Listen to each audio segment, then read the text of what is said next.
60theanswer.com/baby. AM 560, The Answer. Barack Obama never got down to this in grade school the way we all did. He's in Indonesia eating dog. I didn't say it. It's in his book, one of his 2 autobiographies, before he ever made a car payment and was late on it in the south side, west side of Chicago when he married Bigfoot. I didn't say it. It's in his book. With Lolo, I had learned how to eat small green chili peppers raw with dinner, plenty of rice. And away from the dinner table, I was introduced to dog meat, tough, snake meat, tougher, and roasted grasshopper, crunchy. Yeah. How many brothers and sisters out there had snake meat? John, Bridgeport. Hey, thanks, Shaun. It's just a quick question for you. What's your take on, what do you think? Was he born in America or not? What's your gut feeling tell you? Well, and by the way, just knock out Bruce Springsteen altogether. I can't believe he's opening up for him. He's done. So Bruce Springsteen, he's still alive. You think he had more or less operations on his face than one of the housewives in California? Well put. Yeah. Well Now, put. here's the thing, John. Here's what's interesting about this whole scenario, because the reality is, when this all broke out, do you know it's one of my first calls into this station? Michael Medved show. When this all broke out, and the reason was, at that time, there had been a tremendous amount of investigation done. And Barack Obama singly may be the greatest argument against abortion when you look back at his story. His mother was 17. Okay, she goes away to school. It's like before the school even starts, she gets knocked up by the 33-year-old pig drunk rat father of his, Barack Sr. Okay? He's an exchange student from Kenya, drunk. You know, he died in a DUI. But aside from that, he's got a whole family and wife and kids.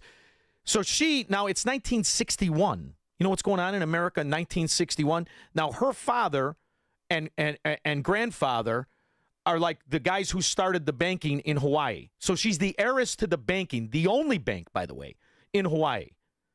So the allegation is his grandmother, his brother, talks about, his brother has written about how he was in the room when he was born, in the hut.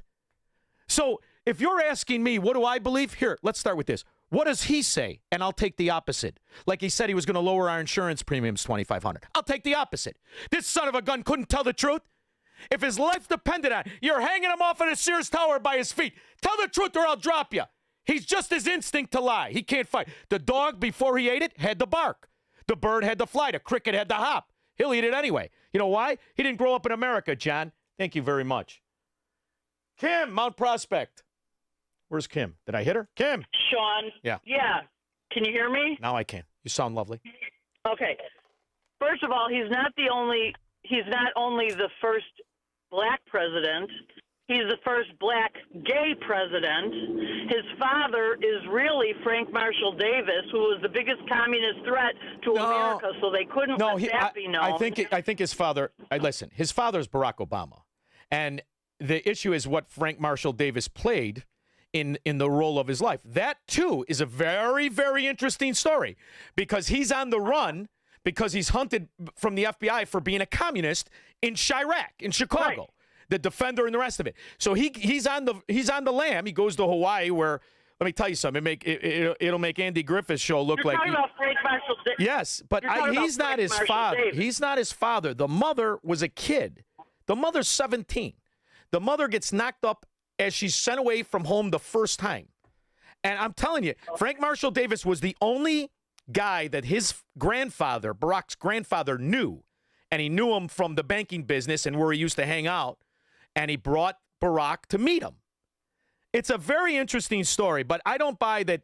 No, his father is Barack Obama. And if you know anything about Barack, and you look at him and you listen to Barack Sr., he was a swindler, Marxist, lying, thieving cheat who had multiple kids with a tremendous amount of women while he had his own family back in Africa.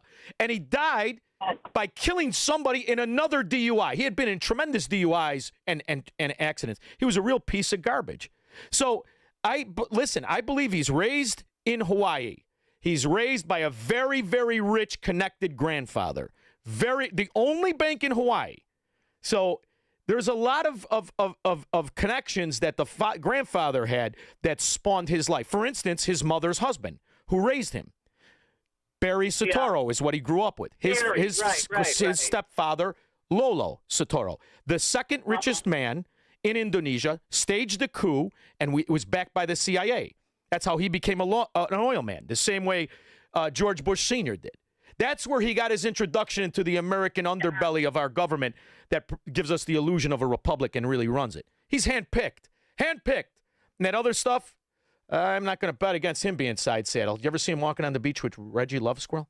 Oh, it's more romantic than I've ever done with a woman. 312-642-5600.